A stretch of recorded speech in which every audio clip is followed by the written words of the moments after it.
آج ہم جس مسئلہ کے لیے ڈسکس کرنے لگے ہیں وہ مسئلہ یہ ہے کہ منت اگر کوئی شخص مانتا ہے تو کیا اس کا ماننا یعنی کہ اس منت کو پورا کرنا یہ ضروری ہے؟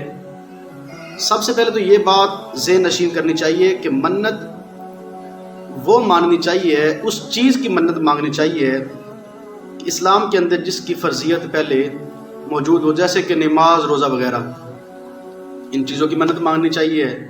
مثال کے طور پہ یوں منت مانگنی چاہیے، میرا یہ کام ہو جائے تو میں 2 نفل ادا کروں گا، 10 نفل ادا کروں گا، 8 نفل ادا کروں گا، جیسا بھی جتنے بھی نفل ادا کرنے ہوں ان کی منت مانگنی چاہیے۔ یا پھر کسی روزے کی منت مان لینی چاہیے کہ اگر میرا کام ہو جائے تو میں انشاءاللہ العزیز اس منت کو پورا کرنے کے لیے روزہ رکھوں گا۔ تو اگر کوئی شخص منت پوری نہیں کر سکتا تو پھر اسے کیا کرنا چاہیے؟ اس منت کا کفارہ کیا ہے؟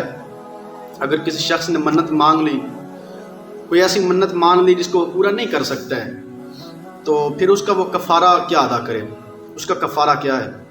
تو حضرت عقبہ ابن عامر رضی اللہ تعالیٰ عنہ آپ روایت فرماتے ہیں کہ الرسول اللہ صلی اللہ تعالیٰ علیہ وسلم قال کفارۃ النذر کفارۃ الیمین، یہی اس کا کفارہ ہے جو کفارہ یمین ہے، یعنی کہ قسم کا جو کفارہ ہے۔ قسم کا کفارہ یہ ہے کہ یا تو جناب والا وہ غلام آزاد کرے، یا پھر وہ 10 مساکین کو کھانا کھلائے، یا ان کو 10 مساکین کو کپڑا پہنائے۔